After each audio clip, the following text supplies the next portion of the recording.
Study point पे। तो आज आप सभी के लिए मैं एक स्पेशल वीडियो लेके आई हूँ। जिन बच्चों का पेपर है 12th क्लास के बच्चों के लिए स्पेशली ये वीडियो लेके आई हूँ।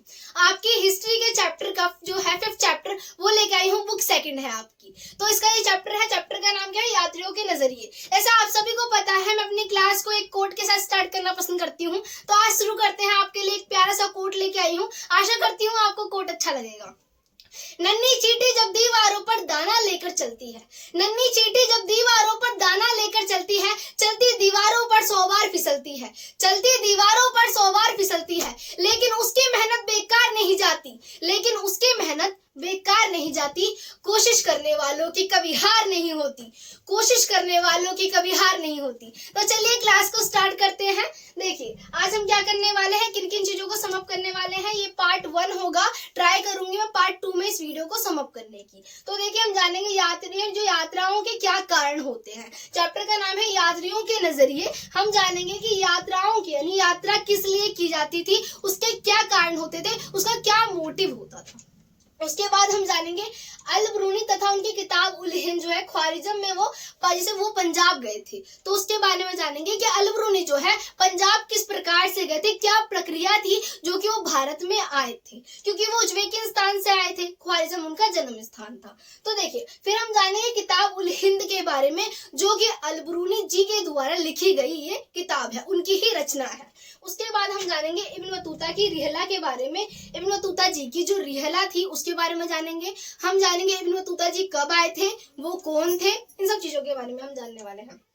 फिर हम जानने वाले हैं कि इब्न बतूता को यात्रा के दौरान किन किन समस्याओं का सामना करना पड़ता था।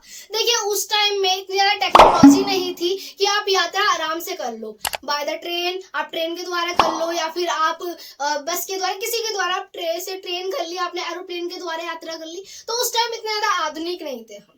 उस टाइम हम जल मार्ग का उपयोग करते थे, नदियों के द्वारा जो है हम एक देश से दूसरे देश में जाते थे। बहुत सारी समस्याओं का सामना करना पड़ता था, वो मैं आपको बाद में बताऊंगी। तो चलिए हम जानते हैं इन चीजों के बारे में कि यात्राओं के क्या कारण होते थे। बेसिकली आप अपने माइंड में थोड़ा सा जोर डालिए। आप मुझे बताइए, अगर आपको एक जगह से दूसरी जगह जाना होगा तो आप किस लिए जाओगे?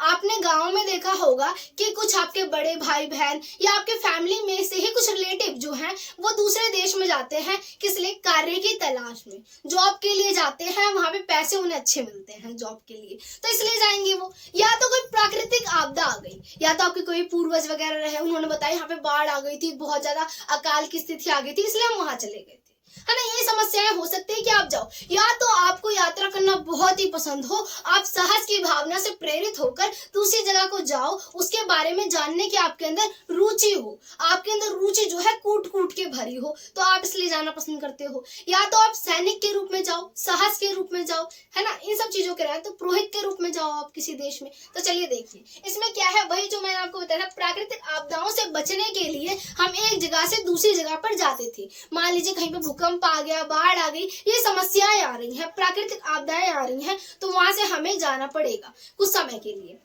इसी प्रकार से कार्य की तलाश में हम किसी देश में जो है कार्य की तलाश में जाते हैं ताकि हमें अच्छा रोजगार मिल जाए। उस टाइम जो है महिलाएं जो है, पुरुष ही नहीं महिलाएं भी दोनों के दोनों जो है कार्य की तलाश में जा रहे थे, एक देश से दूसरे देश में यात्राएं कर रहे थे। इसके बाद आता है आपका तीर्थयात्री के रूप में या फिर साहस की भावना से प्रेरित होकर। क्या? या तो आप तीर्थयात्री के रूप में जा रहे हो और या तो आप साहस की भावना से प्रेरित होकर जा रहे हो। ऐसे मक्का मदीना हमारे मुस्लिम भाई बहन हो गए, है ना, तो उनके लिए चर्च वगैरह आप चले गए, ईसाई भाई बहन हो गए हमारे। तो देखिए तीर्थ यात्रा करने के लिए आप जा रहे हो कहीं पे, या तो ये हो सकता है व्यापार के लिए, अपने व्यापार को और अच्छा करने के लिए, या तो सामान के लिए आप जा रहे हो वहां पे, या तो वहां पे आप अपने बिजनेस को ग्रो करने के लिए, ग्रो करने के लिए उस देश में जा रहे हो ताकि आपका बिजनेस जो है ग्रूमिंग करे, है ना, तो इसलिए आप जा रहे हो। या तो आप एक सैनिक के रूप में जा रहे हो, मान लीजिए वहां पे सैनिक वहां पे जो है आक्रमण होने लग गए हैं, आतंकवाद की स्थिति आ गई है, तो आपकी जो है पोस्टिंग वहां हो गई है, उस देश में हो गई है, ये हो सकता है। या तो पुरोहित के रूप में आप यात्रा कर रहे हो, जैसे कि आप एक ब्राह्मण के रूप में, आप एक पुरोहित राजा के रूप में वहां पे जो है यात्रा कर रहे हो, ये हो सकता है। तो देखिए आपने इन चीजों को समझा, आशा कर रही हूँ वीडियो अच्छी लगी होगी। वीडियो को लाइक सब्सक्राइब जरूर कीजिएगा, आशा करती हूँ आपको वीडियो अच्छी लग रही होगी। देखिए हम जानने वाले हैं अल ब्रूनी के बारे में। अल ब्रूनी जी के बारे में हम जानेंगे। कि ये कब आए थे भारत में, और ये आए तो उनकी किताब, इन्होंने किताब लिखी थी, ये किस प्रकार के शासक थे, इन्होंने जब भारत को देखा तो उन्हें कैसा महसूस हुआ भारत के लिए, उन क्या इमेज बनी उनके लिए, क्या इमेजिनेशन की थी उन्होंने भारत को लेकर, और क्या वो इमेजिनेशन खरी उतरी या नहीं उतरी, इन चीजों के बारे में जानेंगे। तो देखिए अलबरूनी जी के बारे में अगर हम बात करते हैं, अलबरूनी जो थे वो 11वीं शताब्दी में उज्बेकिस्तान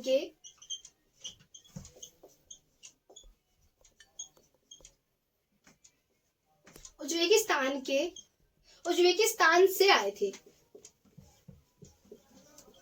अब देखिए आपको एक चीज बता रही हूँ, ये उज्बेकिस्तान से आए थे परंतु इनका जन्म स्थान अलग था। देखिए जन्म स्थान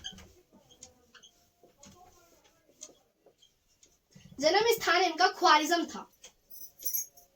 और अगर मैं आपको बताऊं ख्वारिज़म के बारे में, तो ख्वारिज़म उस समय का शिक्षा के महत्वपूर्ण केंद्रों में से एक माना जाता था। क्या शिक्षा के महत्वपूर्ण केंद्रों में से क्या था, ख्वारिज़म को माना जाता था। तो अलबरूनी जी ने ख्वारिज़म में सबसे अच्छी शिक्षा, यानी कि किसने, अलबरूनी जी ने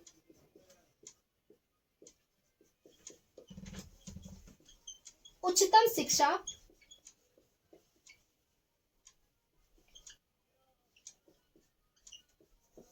शिक्षा जो है प्राप्त कर रखी थी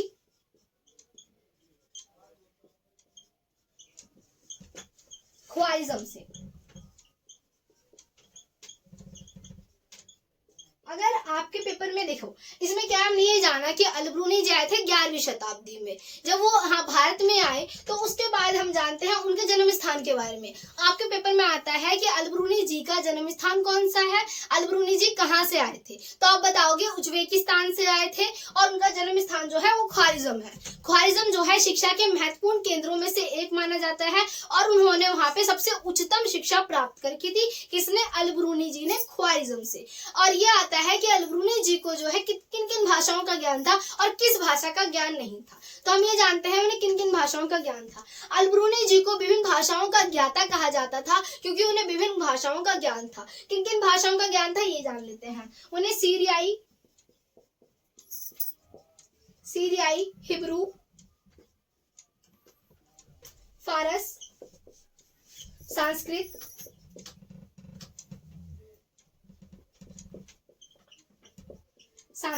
देखो इसमें सीरियाई, हिब्रू जो है, सीरियाई, हिब्रू, फारस और संस्कृत, इन भाषाओं का उन्हें ज्ञान था, परंतु उन्हें यूनानी भाषा का ज्ञान नहीं था, किसे, अलबरूनी जी को। तो आपने ये चीज समझा कि अलबरूनी जो है किस प्रकार से, उन्हें किन किन चीजों का ज्ञान था, वो कितने ज्यादा ज्ञाता थे, उन्हें किन किन भाषाओं का अच्छे से ज्ञान था। तो आप मुझे ये बताइए, अगर किसी इंसान को बहुत सारी क्या है भाषाओं का ज्ञान होगा, तो वो क्या किसी भी चीज का रूपांतरण करने में, यानी ट्रांसलेशन करने में उसे किसी प्रकार की समस्या होगी, नहीं होगी। तो अलबरूनी जी को जो है संस्कृत हो गई, पाली हो गई, प्राकृत हो गई, इन भाषाओं का जो है अरबी भाषा में जो है अनुवाद करने में किसी प्रकार की समस्या नहीं होती थी, तथा संस्कृत भाषा में भी अनुवाद करने में किसी प्रकार की समस्या नहीं होती थी, जो कि अरबी ग्रंथ है। तो आप ये समझ पा रहे हैं। अब देखिए अलबरूनी जी के बारे में अगर बताऊं, पंजाब किस प्रकार से है, तो अलबरूनी जो है किस प्रकार से आए थे ये जानते हैं कि भारत में किस प्रकार से आए थे।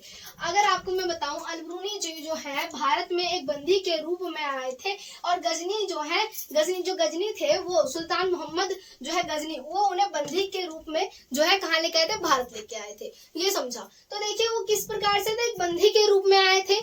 तो वो कब आक्रमण हुआ था, 1017 में, 1017 ईस्वी में जो है आक्रमण हुआ था। किसने करवाया था, गजनी, मोहम्मद बिन गजनी ने जो है आक्रमण करवाया था, और अलबरूनी को तथा अनेक जो विद्वान थे, कवि थे, उन सभी को बंदी बना के अपने साथ जो है अपनी राजधानी गजनी ले गया था। कहाँ ले गया था, गजनी जो थी उनकी राजधानी थी। क्या थी, राजधानी। अपनी राजधानी गजनी ले गए। किसे लेके गए, ये अलबरूनी को। अलबरूनी के साथ जो है वो बहुत सारे क्या गए थे, कवि गए थे, विद्वान गए थे, और विद्वान के रूप में से मैंने आपको बताया अलबरूनी को इतनी सारी, यानी अलबरूनी जी को इतनी सारी भाषाओं का ज्ञान है, यानी वो एक विद्वान है। विद्वानों के रूप में इन्हें भी बंदी बना के ले गए, कहाँ जो है गजनी ले गए इन अपनी राजधानी में। ठीक है, तो आपने ये समझा कि यहाँ पे किस प्रकार से है, एक बंदी के रूप में आए हैं। अब बंदी के रूप में आए ना, धीरे धीरे वो साम्राज्य धीरे धीरे अच्छा लगने लगा। किसे? अल ब्रूनी को धीरे धीरे जो है साम्राज्य अच्छा लगने लगा। और इसका कारण ये है कि गजनी में ही रह के उनकी जो है भारत के प्रति रुचि जो है वो जागृत हुई। वो भारत के प्रति जानना चाहते थे, वो चाहते थे कि वो भारत को देखे, वहां के लोगों से बातचीत करे तथा भारत के अतीत के बारे में चीजों का विश्लेषण करे और उन चीजों को समझ के अपने एक ग्रंथ लिखे। तो आप ये समझ लो, अपनी एक किताब लिखे वो, है ना। तो वो क्या किया, जब गजनी साम्राज्य में जब पंजाब आने लग गया, क्या गजनी ने क्या किया, शासक थे गजनी, उनके साम्राज्य में जब पंजाब आने लग गया तो अल ब्रूनी जो है खुश हो गए, क्योंकि वो यही चाहते थे। उसके बाद वहां पे गए वो, और वहां पे जो पुरोहित थे, शासक थे, विद्वान थे, क्या पुरोहित, शासक, विद्वान, इन तीनों के साथ उन्होंने कई वर्ष बिताए। उनके धर्मों को, उनकी संस्कृतियों को, सब चीजों को पढ़ा, लिखा तथा समझा उन्होंने। इसी प्रकार से यह आता है कि अल ब्रूनी जी को किस भाषा का ज्ञान नहीं था, मैंने आपको बताया था यूनानी भाषा का ज्ञान नहीं था, परंतु उन्होंने जो प्लेटो की तथा अनेक जो यूनानी दार्शनिक थे उनके द्वारा जो अरबी में ट्रांसलेट की गई थी, यानी यूनानी किताबें जो थी वो अरबी भाषा में ट्रांसलेट की गई थी, उन्हें उन्होंने पढ़ लिया था, उसे पढ़ा तथा समझा था। किसने? अल ब्रूनी जी ने। तो आपने ये समझ लिया अल ब्रूनी जी के बारे में कि वो किस प्रकार से भारत आए थे। अब हम जानने वाले हैं, देखिए, जो उनकी जागरूकता थी भारत को जानने की, कोई बड़ी बात नहीं है कि वो बहुत ज्यादा खुश हो रहे थे, भारत के बारे में जानने के लिए उत्सुक हो रहे थे, साहस से प्रेरित हो रहे थे। कारण ये है क्योंकि 18वीं शताब्दी में, कब? 18वीं शताब्दी में बहुत सारी जो किताबें हैं जो हमारी संस्कृत में लिखी गई, भारतीयों की संस्कृत में लिखी गई जो किताबें थी वो ट्रांसलेट हो रही थी अरबी भाषा में। अब वो क्या ट्रांसलेट हो रही हैं, तो अब वो लोग जो किताबें संस्कृत में नहीं पढ़ पाते थे, जिन्हें संस्कृत भाषा का ज्ञान नहीं था, वो अरबी भाषा में पढ़ सकते हैं तथा भारत के बारे में चीजों को समझ सकते हैं, जान सकते हैं। तो इसीलिए उनकी जो रुचि है वो बढ़ रही थी। अल ब्रूनी जी ने अपने जीवन के जो 70 वर्ष होते हैं, देखिए 70 वर्ष जो जीवन के अंतिम वर्ष माने जाते हैं, तो अपने जीवन के 70 जो वर्ष अंतिम वर्षों को उन्होंने क्या किया था, उन्होंने वहीं पर बिताया। अपने जीवन के अंतिम 70 वर्षों को वहीं बिताना पसंद किया। किसने? अल ब्रूनी जी ने। तो आपने ये समझ लिया अल ब्रूनी जी के बारे में, वो क्या थे, ठीक है, वो किस प्रकार से आए थे भारत में, उनकी रुचि किस प्रकार से जागृत हुई। अगर मैं बताऊं कि पेपर में क्या आएगा, तो ये बोला जाएगा कि अल ब्रूनी जी के बारे में टिप्पणियां लिखिए, यानी अल ब्रूनी कौन थे, कहां से आए थे। एक नंबर में पूछा जाएगा एमसीक्यू में कि उन्हें किस भाषा का ज्ञान नहीं था, वो कहाँ के निवासी थे, उनका जन्म स्थान क्या था, उनकी जो डेट है, उनका जन्म कब हुआ था। तो 1973 में उनका जन्म हुआ था उज्बेकिस्तान के ख्वारिज़म नामक स्थान पर। तो आप टिक लगा दीजिएगा, ठीक है। तो आपने समझ लिया अल ब्रूनी जी के बारे में, हमने दो चीजों को कवर अप कर लिया है। अब देखिए हम किताब उल हिंद के बारे में जान रहे हैं। किताब उल हिंद जो है वो किसके द्वारा लिखी गई? अल ब्रूनी जी के द्वारा ही लिखी गई एक रचना है, किताब उल हिंद। चलिए इसके बारे में जानते हैं, किताब उल हिंद क्या है। देखिए किताब उल हिंद जो है किसके द्वारा लिखी गई है, ये आया था क्वेश्चन। देखिए आपसे क्वेश्चन में क्या बोला है, ये किताब उल हिंद किसके द्वारा लिखी गई है, तो ये आ जाएगा इब्न बतूता के द्वारा लिखी गई, फ्रांसिस बर्नियर के द्वारा लिखी है, अल ब्रूनी के द्वारा। तो आपको जो पता होगा चैप्टर के बारे में तो आप टिक लगा दोगे आराम से कि अल ब्रूनी जी के द्वारा लिखी गई ये किताब है। जो किताब उल हिंद है उसके बारे में जानते हैं।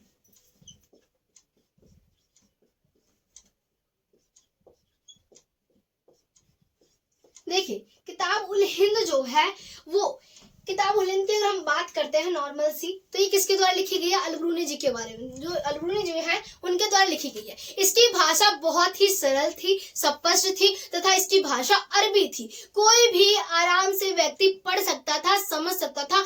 आम नागरिक जिसे अरबी भाषा का ज्ञान हो वो उसे पढ़ के समझ सकता था। किसे? ये जो है किताब उल हिंद को जान सकता था। किताब उल हिंद जो है उसमें सबसे ज्यादा विशेष शैली का उपयोग किया गया था अल ब्रूनी जी के द्वारा। उसके बारे में बताने से पहले मैं आपको ये बताऊं कि कौन कौन से विषय थे। तो इस किताब में जो है टोटल 80 अध्याय थे, है ना। आप चौंक रहे होगे मैम 80 अध्याय हैं इसके अंदर, हमारी किताब में तो इतने चैप्टर होते हैं हम देख के ही बेहोश हो जाते हैं कभी कभार। हाँ तो देखिए इसमें 80 अध्याय थे, विषयों की टिप्पणियां की गई थी। इसमें कौन कौन से जो है विषय लिए गए थे वो जान लेते हैं। इसमें धर्म के बारे में, खगोल के बारे में, धर्म, खगोल, रीति रिवाज, इन सब चीजों के बारे में, समाज धार्मिक जीवन के बारे में, कानून के बारे में, मापतंत्र के बारे में, इन सब चीजों के बारे में विस्तार से वर्णन किया गया था अल ब्रूनी जी की किसमें? किताब में, किताब उल हिंद में। तो आपने ये समझा। अब देखिए शैली के बारे में बताऊं, उनकी शैली बहुत ही रोचक थी, बहुत ही उत्सुक वाली थी। अगर मैं आपको बताऊं तो किस प्रकार थी। पहले वो एक प्रश्न करते थे। क्या करते थे वो? पहले प्रश्न करते थे। प्रश्न पूछा, क्या किया उन्होंने? पूछा। पहले वो किसी भी किताब को लिखते थे ना, उसमें क्या किया उन्होंने? प्रश्न पूछ लिया। फिर उसके बाद उन्होंने अपने द्वारा ही वर्णन कर दिया। क्या कर दिया? उसका संस्कृत भाषा में वर्णन कर दिया उन्होंने। उसके बाद क्या की, उसकी जो है अन्य संस्कृतियों से, क्या संस्कृतियों से तुलना की। देखिए इसे मैं आपको बता रही हूँ, पहले आप लिखोगे कि ये पहले क्या करते थे, पहले किसी भी किताब की जो है रचना करने से पहले उसे लिख दिया। उसके द्वारा पहले वो क्या करते, क्वेश्चन को पूछते थे कि इसमें क्वेश्चन पूछ लिया उन्होंने किसी भी चीज के बारे में, किसी भी टॉपिक को लेके। फिर उसके बाद उन्होंने स्वयं ही संस्कृत भाषा में उसको वर्णन कर दिया। फिर अन्य संस्कृतियों के द्वारा उसकी तुलना करना आरंभ कर दिया। तो आप देख रहे हो कितने अच्छे तरीके से चीजों का वर्णन कर रहे हैं, है ना, एक्सप्लोरेशन का। अब चलिए हम जानते हैं इब्न बतूता के बारे में। अगर मैं आपको बताऊं कि कौन कौन से यात्री जो है भारत में आए थे। देखिए चैप्टर का नाम है यात्रियों के नजरिए, यानी कुछ यात्री आए और उन्होंने चीजों को देखा, अपने नजरिए के द्वारा समझने का प्रयास किया। तो कौन कौन से थे? अल ब्रूनी थे, इब्न बतूता थे और जो है फ्रांस ऑफ बर्नियर थे। तो ये तीनों यात्री आए थे, ये 3 यात्री आए थे। अल ब्रूनी जो है वो 11वीं शताब्दी में आए थे, जैसे कि मैंने आपको अल ब्रूनी के बारे में सब कुछ बता दिया है। इब्न बतूता जो है 14वीं शताब्दी में आए थे और जो फ्रांस ऑफ बर्नियर है वो 17वीं शताब्दी में आए थे। तो देखिए इन तीनों की जो है जो इन्होंने टिप्पणियां कर रखी है उसमें कितना अंतर है। अल ब्रूनी की जो टिप्पणी है, उन्होंने जो उसकी व्याख्या कर रखी है अपनी किताबों में चीजों की, वो बहुत ही अद्भुत है। इसी प्रकार से इब्न बतूता ने जो चीजों की व्याख्या करी है वो बहुत ही अनोखी है, रोमांचिक है, बहुत ही अच्छी है, आनंदित है, क्योंकि उन्होंने चीजों को अच्छे तरीके से एक्सप्लोर कर रखा है। अगर मैं आपको फ्रांस ऑफ बर्नियर की बात करूं तो उन्होंने चीजों की तुलना कर रखी है। इन्होंने जो भी चीज को देखा, वो भारत आए थे, किस लिए आए थे? वो भारत में आए थे जैसे कि वो कार्य की तलाश में आए थे भारत। इन्होंने जब भारत में कार्य की तलाश में आए तो भारत की स्थिति को दयनीय बताया तथा जो यूरोप की स्थिति है उसे उच्चतम बताया, उच्च कोटि का बताया, बोला कि वो बहुत अच्छी है ना। तो आपको मैं ये बाद में अच्छे तरीके से एक्सप्लोर करूंगी। तो देखिए इसमें है क्या कि अगर मैं आपको इब्न बतूता के बारे में बताऊं तो देखिए जानते हैं।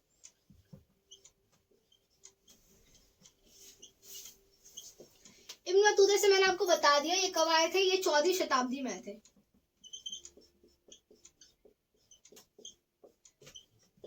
अब देखिए ये 14वीं शताब्दी में कहां से आए थे ये जानिए, मोरक्को से।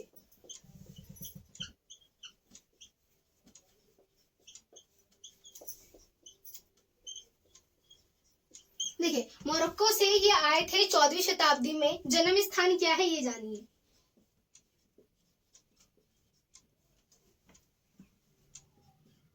जन्म स्थान इनका हैगा, चलिए अब जानते हैं जन्म स्थान का। तंजीर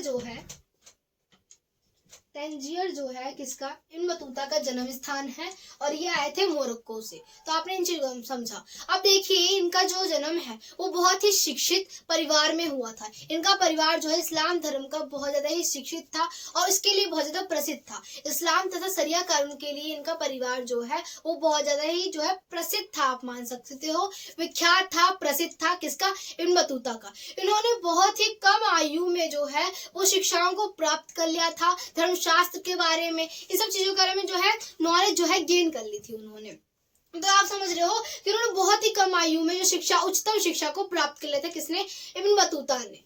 अब इब्न बतूता के बारे में हम जान रहे हैं तो इनकी किताब जो इब्न बतूता है उन्हें जिद्दी तथा हठीला यात्री भी कहा जाता है, क्योंकि इन्हें यात्रा करने का बहुत ज्यादा ही शौक था। इनका मानना था कि यात्रा के द्वारा जो प्राप्त ज्ञान है वो हमें किताबों से नहीं मिलता। किताबों से हमें जो है सीमित ज्ञान मिलता है, परंतु हम जब किसी जगह पे जाते हैं, उस चीज को समझते हैं, उन लोगों से मिलते हैं, तो हमें वहां पे बहुत ज्यादा ही ज्ञान जो है प्राप्त होता है। वहां पे जो है ज्ञान का भंडार होता है। किताबों से ज्यादा कहाँ पे है ज्ञान का भंडार? जो है जगहों में घूमने से हमें चीजों को हम समझ पाते हैं, उसे जोड़ पाते हैं, उसका कनेक्शन कर पाते हैं अपने रियल लाइफ में। तो इनका ये मानना था कि किताबों से ज्यादा ज्ञान जो है हमें घूम के मिलता है। देखिए तो इसमें जो है उनकी किताब जो है रिहला है और इसकी भाषा जो है अरबी है। ये भी बहुत सरल किताब है। इसके बारे में इन्होंने इस किताब किताब में बहुत रोचक रोचक चीजों का वर्णन कर रखा है। ऐसे इन्होंने नारियल के बारे में वर्णन कर रखा है, और इन्होंने पान के पत्तों के बारे में वर्णन कर रखा है, दास व्यवस्था के बारे में वर्णन कर रखा है, शहरों के बारे में वर्णन कर रखा है। यानी इन्होंने हर चीज के बारे में जो है स्टेप बाय स्टेप वर्णन कर रखा है। किसने? जो है इब्न बतूता ने। तो इब्न बतूता को जो है जिद्दी हठीला यात्री कहा जाता है, क्योंकि इन्हें यात्रा करने का शौक था। ये भारत कब आए थे ये जानिए। 1332 से 1333 में इन्होंने भारत के यहाँ क्या भारत की यात्रा आरंभ की। भारत के लिए यात्रा आरंभ की, यानी भारत के लिए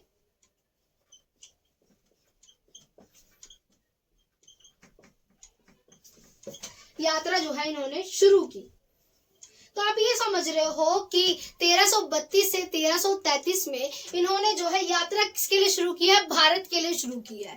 क्योंकि ये भारत क्यों आना चाहते थे ये जानिए। तो इन्होंने जो है महमूद बिन तुगलक के बारे में बहुत ज्यादा ही सुना था, और उनसे वो मिलना चाहते थे। इसलिए वो जो है भारत के लिए यानी दिल्ली आ रहे थे, क्योंकि उन्होंने सुना था कि वो कला तथा जो कला होती है, शिक्षाओं को, इन सब चीजों को बहुत ज्यादा ही बढ़ावा देते हैं।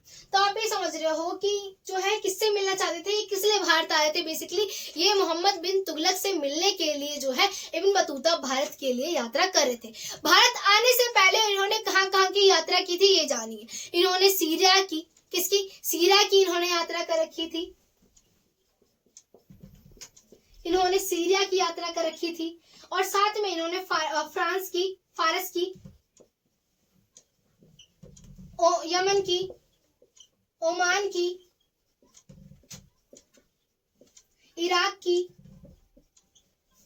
आप ये देखिए, इन्होंने सीरिया की यात्रा कर रखी है, फ्रांस की यात्रा कर रखी है, यमन की यात्रा कर रखी है, ओमान की और इराक की। 5 यात्राएं कर रखी है। देखिए एक और है इसमें, इन्होंने 5 जगह की यात्रा करके ये भारत की यात्रा के लिए आ रहे थे 1332 से 1333 में। तो देखिए इन्हें यात्रा करना कितना ज्यादा पसंद था। आपको जैसे मैंने आपको स्टार्टिंग में बताया था कि यात्रा करना कितना ज्यादा ही खतरनाक होता था, क्योंकि यात्रा के दौरान हमें बहुत सारी समस्याओं का सामना करना पड़ता था। क्योंकि उस टाइम जो है इतनी अच्छी टेक्नोलॉजी नहीं थी कि हम जो है ट्रेन के द्वारा या एरोप्लेन के द्वारा किसी भी माध्यम के द्वारा चले जाए। वहां पे सिर्फ उस टाइम जल मार्ग था, जल मार्ग के द्वारा ही हमें जाना होता था, नाव के द्वारा। तो आप ये चीज समझ पा रहे हो। और देखिए जल मार्ग के द्वारा जाना कितना ज्यादा ही खतरनाक होता था वो आपको बताऊंगी। इनकी तबीयत भी खराब हो गई थी, डाकुओं के द्वारा इन्हें लूटा भी गया था। जब ये भारत की ओर आ रहे थे, जब ये भारत की ओर भारत की ओर आ रहे थे, तब इन्हें डाकुओं के द्वारा लूटा गया था। इन्हें यात्रा करना जो है कुछ लोगों के साथ पसंद था। अब कस्बों के साथ यानी कुछ लोगों के कस्बों के साथ जाना पसंद करते थे यात्रा, क्योंकि अकेले में यात्रा करना इन्हें पसंद नहीं था। ऐसे कुछ दोस्त हो गए, उनके साथ वो जाना पसंद करते थे। ऐसे कि आप भी अपने, जैसे कि आप भी कहीं घूमने जाते हो तो अपने फ्रेंड्स के साथ जाना ज्यादा पसंद करते हो। तो इसी प्रकार से ये भी यात्रा करना जो है कुछ लोगों के साथ जो है जाना पसंद करते थे। तो वहां पे इन्हें जो है जब भारत की यात्रा कर रहे थे तो इन्हें लूट लिया गया था। डाकुओं के द्वारा इन पर आक्रमण कर दिया गया था, और इनको कुछ सहपाठियों के साथ, कुछ दोस्तों का बच गए। परंतु तो भी वो इतने जिद्दी थे, इतने हटीले थे कि उन्होंने यात्रा करना नहीं छोड़ा। एक बार उनकी तबीयत बहुत ज्यादा ही खराब हो गई थी यात्रा के दौरान, क्योंकि यात्रा करने बच्चों का खेल नहीं था कि हम 2 दिन में 3 दिन में पहुंच गए। 2-3 दिन में नहीं पहुंचते थे हम, 40 दिन 50 दिन ऐसे लगते थे हमें यहाँ से वहां तक यात्रा करने में। तो उनकी तबीयत इतनी खराब हो गई थी कि वो मरने से बचे थे इब्न बतूता, परंतु तो भी उन्होंने यात्रा करना नहीं छोड़ा। इसीलिए उन्हें ये उपाधि दी गई है जिद्दी तथा हटीले की। तो आप ये समझ सकते हैं। तो जब वो भारत आए तो जब मोहम्मद बिन तुगलक से वो मिले, तो मोहम्मद बिन तुगलक ने उन्हें देख के उन्हें बहुत ज्यादा उनकी जो आप ये बोल सकते हो उनकी नॉलेज को देख के उन्हें न्यायाधीश का पद दे दिया। यानी उतने ज्यादा वो ज्ञानी थे कि उन्हें न्यायाधीश का पद दे दिया गया दिल्ली में। और फिर उसके बाद वो धीरे धीरे जो है वहां पे उन्होंने काम किया। परंतु बाद में इब्न बतूता ने जो है उन दोनों के बीच में, मोहम्मद बिन तुगलक तथा इब्न बतूता के बीच में गलतफहमी आ गई, और मोहम्मद बिन तुगलक ने उन्हें जेल में डाल दिया। कहाँ डाल दिया? कारगा यानी जेल में उन्हें डाल दिया गया। उसके बाद जो गलतफहमी थी वो दूर हो गई, और उन्हें दोबारा से जो है न्यायाधीश के पद पर नियुक्त कर दिया गया। किसे? इब्न बतूता को। इब्न बतूता को जब न्यायाधीश के पद पर नियुक्त किया गया तो उन्हें मंगोल शासक के पास भेजा गया। चीन में मंगोल शासक के पास जो है मोहम्मद बिन तुगलक के दूत के रूप में भेज दिया गया। कहाँ भेज दिया गया? चीन भेज दिया गया। तो वो चीन जाने जो है उनकी नई नियुक्ति है, जैसे आपकी नई पोस्टिंग हो रही है किसी, आप मान सकते हो किसी जॉब में, किसी देश के यहाँ पे आपकी न्यू जॉब है, तो आप जाओगे उस राज्य में। तो वो क्या कर रहे थे, वो जब वहां गए तो उन्होंने 18 वर्ष तक वहां पर कार्य किया न्यायाधीश के पद पर। कहा? चीन में उन्होंने काम किया। फिर उन्होंने निश्चय किया कि अब मैं यात्रा करने के लिए श्रीलंका जाऊंगा। जब वो श्रीलंका गए, फिर श्रीलंका के बाद उन्होंने सोचा कि वो दोबारा से कहाँ जाएंगे? चीन जाएंगे अपने कार्य को संभालने के लिए। परंतु वो चीन जाने से पहले उन्होंने कई जगहों की और यात्राएं की इब्न बतूता ने। तो देखिए इब्न बतूता को यात्रा करने का कितना ज्यादा शौक है, आप देख रहे हो कि उन्होंने सोचा कि नियुक्ति है, वो दोबारा से जाने वाले हैं वो, तो एक बार वो फिर से क्या करे, यात्रा करना आरंभ कर दे। उन्होंने यात्राएं की। फिर उसके बाद उन्हें सोचा कि अब वो जो है, उन्होंने दोबारा चले गए वहां पे। कहाँ चले गए वो? दोबारा से कुछ जगहों की यात्रा की उन्होंने। फिर दोबारा से चीन चले गए न्यायाधीश के पद को नियुक्त करने, जो न्यायाधीश का पद था वहां पर कार्य करने के लिए इब्न बतूता दोबारा से चीन चले गए। जब वो चीन गए तो फिर उन्होंने सोचा कि अब उन्हें वापस घर लौटना चाहिए, और 1347 में वो वापस अपने घर आ गए। जब वो अपने घर आए तो उनकी जो स्थानीय शासक थे उन्होंने बोला कि जो उन्होंने चीजों को देखा, जो इन्होंने नॉलेज को वहां पे जाके गेन किया है, वो उनके लिए किताब लिखी जाएगी। तो इब्न जुजाई को नियुक्त किया गया कि उनकी किताब को लिखा जाए, जो इब्न बतूता अपनी जो है बताएंगे उनके साथ क्या क्या हुआ, उन्होंने किन किन चीजों को देखा, जो बताएंगे तो इब्न जुजाई जो है वो लिखेंगे। तो आप ये समझ पा रहे हो कि इब्न जुजाई को नियुक्त किया गया था। इसके बाद ये बताया गया है कि समस्याएं क्या थी। तो वही बताया था मैंने आपको, समस्या कि डाकू के द्वारा आक्रमण कर दिया गया था, है ना, उनको लूटा गया था, और एक बार उनकी तबीयत बहुत सीरियस हो गई थी। यही सब है। यहीं पर हमारा पूरा का पूरा पार्ट 1 जो है समाप्त होता है। आशा करते हुए वीडियो अच्छी लगी होगी। वीडियो को ज्यादा से ज्यादा लोगों को शेयर कीजिएगा ताकि वो भी इस वीडियो का लाभ उठा सके। आशा करते हुए वीडियो